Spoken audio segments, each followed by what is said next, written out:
later in the teaching, one of the things I say is never try to rush the prophetic ministry that's in your life. A lot of people try to rush it because they see Lady Nika flow in the prophetic. And because they see Lady Nika flow in the prophetic, they see Overseer Gordon flow in the prophetic. So now I have to step up and I have to flow in the prophetic. And the way that you flow is far different than the way that you flow, far different than the way I flow, far different than, and we all flow uniquely. But only thing that we can do during the preparatory stage is to work on our character and work on our integrity and work on those things so that when God begins to speak to us, he can effectively speak through us and it won't be contaminated. It's just like any type of pipes. If you know anything about pipes, if you have rust in your water and that rust gets in the pipes, it begins to mess with the flow. It messes with the flow. And that's what a lot of times happens over time when prophets just continue on and empty out and empty out and empty out, but never get poured back into. Now their pipes start to rust up. And when those pipes start to rust up, you'll hear them speak prophetically, but you'll be like, I don't know, something still seems a little off there. Something seems like it's just not a evident flow there. Why? Because there's rust from things that, aren't dealt with. All right, let's move on. Okay? Yes, ma'am. Mm-hmm. I don't know if you mentioned it or not because I was out there, but what is the difference between the prophetic and the prophetic gifts? That's what we're getting ready to get to. Okay. That's what I'm going to, because we were just talking about the gift of prophecy. One of the things that's a big misconception in the body is that just because you have the gift of prophecy does not mean you're called to be a prophet. Some call it the office of a prophet. I call it the function of a prophet. That does not mean that that's what you are called to do. Just because you give one accurate prophetic word does not mean that you are now an established prophet. Because some people, when they don't have mentors, they give one accurate word. Now they got their business cards printed out. They done changed their name on Facebook. They done went and got every single vestment that's needed for the prophet. I mean, they just blow it all out of proportion. And honestly, they have not been trained. An untrained prophet is reckless. I mean, it is reckless because you don't even understand prophetic laws, prophetic principles, prophetic protocol. So to have you stepping into realms that you're not even supposed to be in. There's realms that only certain prophets can minister on. In the Old Testament, they call them major and minor prophets. And the only thing that separated the major from the minor prophets was geographically who they ministered to. A lot of people look at it and say, oh, they was a major prophet. That just means that they had stronger prophetic words. Now, there's some people that give stronger prophetic words. But in the Old Testament, it was more talking from a geographical sense, where their scope may have been smaller, so they were considered minor prophets. Now, let's look at the gift of prophecy. A lot of people get mixed up with the gift of prophecy and the prophet because the gift of prophecy is simple. Everyone can prophesy.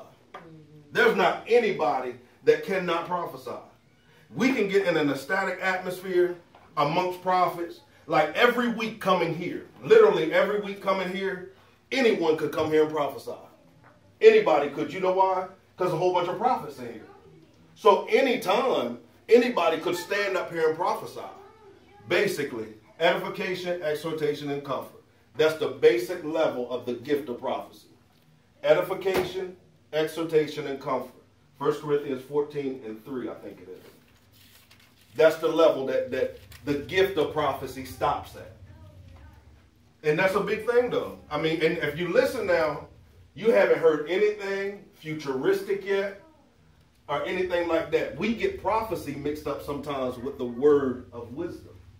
Because word of wisdom deals with futuristic things. Now the prophet will flow in instruction, in direction. They'll have a deeper flow with the edification, exhortation, and comfort. But at the same time, there are certain gifts that manifest with a prophet that may not manifest with someone that has the gift of prophecy. So the gift of prophecy, as I said, edification, exhortation, comfort. Edification.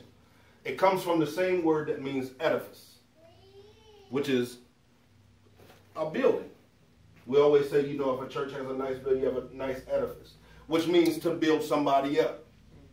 So this is how to determine if somebody has a gift of prophecy. What they're speaking doesn't build them up.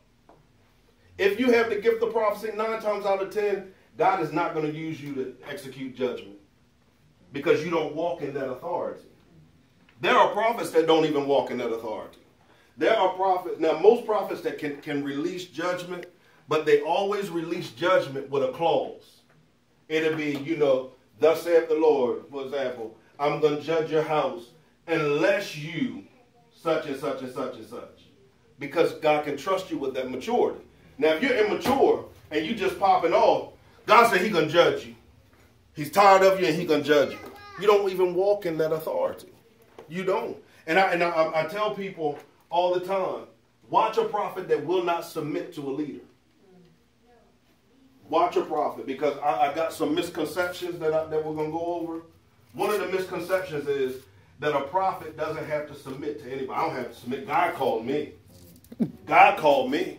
Ain't no man going to tell me what to do. And that ought to be a red flag right there. Don't ever let anybody minister to you that does not submit to somebody else. One of the things that I was trying to stick to my notes, but one of the things that God dealt with me concerning that was always ask somebody, okay, you're a prophet, who called you? Has God given you the initial invitation? Because a lot of people just go off of me coming up to you and saying you've been called by God to be a prophet. True. But there's also a personal invitation that God gives you, whether it's through dream, whether it's through a vision, whether it's through you just beginning to flow and feeling the unction of it. But He begins to deal with you personally concerning that thing too. You're not just moving off of what everybody says. Now, I also want to throw in there as well that we also have to put ourselves in a place where we would allow God to say it. Because sometimes we don't want it, so we don't want to hear it. So even